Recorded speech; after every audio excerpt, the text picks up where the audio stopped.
Salut à tous, c'est Ciné Marvel. Une fois n'est pas coutume, parlons de DC Comics.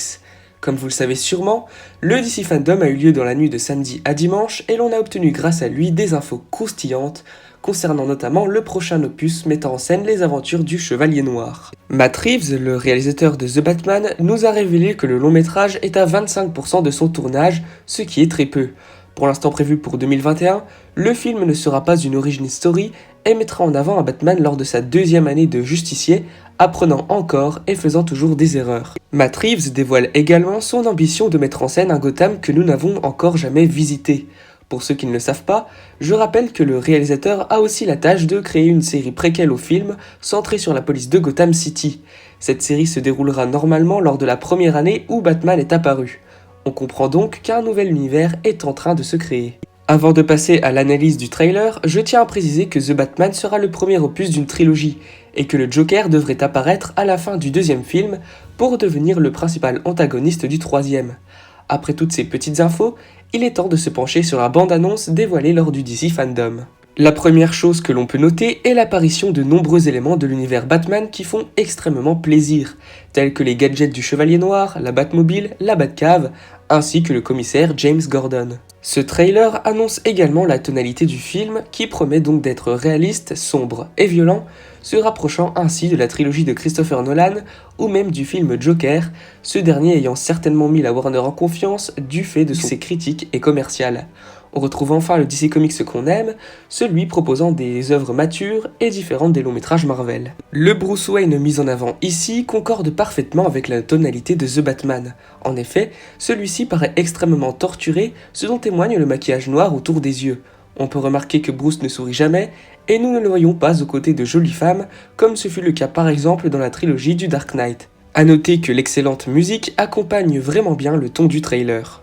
Ce Bruce Wayne est sans doute encore marqué par la mort de ses parents, c'est peut-être pour cela qu'il utilise le mot vengeance pour se présenter. J'aime d'ailleurs beaucoup la théorie selon laquelle son logo serait fait à partir de l'arme qui a tué ses parents, ce serait pour le coup quelque chose de très original. Un Bruce torturé laisse logiquement apparaître un Batman violent que l'on voit d'ailleurs frapper un homme de sang-froid en faisant preuve d'une extrême violence.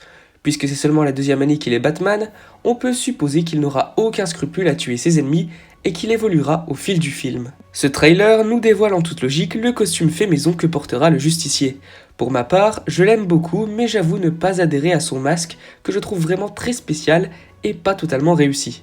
On le sait, l'accent sera mis sur le côté détective du personnage qui devra alors trouver le coupable d'une série de meurtres. Son enquête le conduira à rencontrer de nouveaux super-vilains de Gotham, suspectés d'avoir commis ces crimes jusqu'à mettre le doigt sur le véritable meurtrier.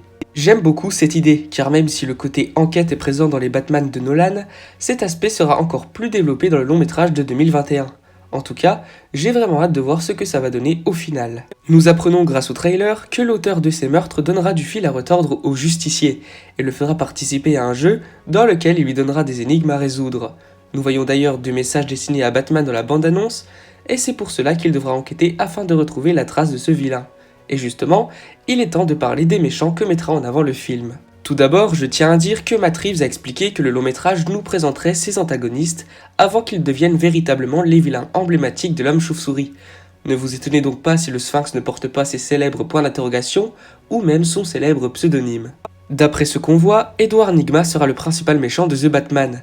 Les messages adressés au justicier et le jeu auquel il veut le faire participer correspondent entièrement à son style. Même si nous ne le verrons pas tel que nous le connaissons dans les comics, il commence déjà à envoyer des énigmes à Bruce. En plus de ça, l'enveloppe destinée à Batman que l'on voit au début du teaser est verte, couleur fétiche de ce super vilain. Il semblerait d'ailleurs que l'homme mystère fasse une petite apparition dans la bande-annonce, car l'individu que l'on voit au début porte des lunettes ainsi qu'un costume vert. Il s'agirait également de l'homme qui parle à la toute fin du trailer, et même si je n'en suis pas certain, il y a de très fortes chances que ce soit lui. Enfin, on peut noter que les deux de 2021 sont remplacés par des points d'interrogation, confirmant une fois de plus que le Riddler sera l'antagoniste principal. Deux autres super vilains font également leur apparition dans le trailer, à savoir Catwoman, qui se bat d'ailleurs avec Batman, ainsi qu'Oswald Cobblepot, ou le pingouin si vous préférez, interprété par un Colin Farrell méconnaissable et qui croisera sans doute le chemin de Bruce Wayne. Même si nous n'avons aucun aperçu de lui, le chef de la pègre Carmine Falcone sera lui aussi de la partie et sera joué par John Turturro. Pour ceux qui ne s'en souviennent pas, cet ennemi apparaît dans Batman Begins. Enfin, Petite déception puisque aucune image d'Alfred n'a été montrée, lui qui sera interprété par le célèbre Andy Serkis. C'est déjà la fin de cette petite vidéo, j'espère qu'elle vous aura plu. Si c'est le cas, n'hésitez vraiment pas à la liker et à la partager, ça serait un immense soutien. En tout cas, je vous en remercie d'avance. Dites-moi dans les commentaires ce que vous pensez de cette vidéo, ainsi que le trailer de The Batman. Êtes-vous hypé par le film? Dites-moi tout ça car ça m'intéresse beaucoup. Si ce n'est pas encore fait, je vous invite tout naturellement à vous abonner à la chaîne, sans oublier d'activer la cloche des notifications pour être tenu au courant des prochaines sorties. Bref, c'est tout pour moi, je vous dis à la prochaine. Salut!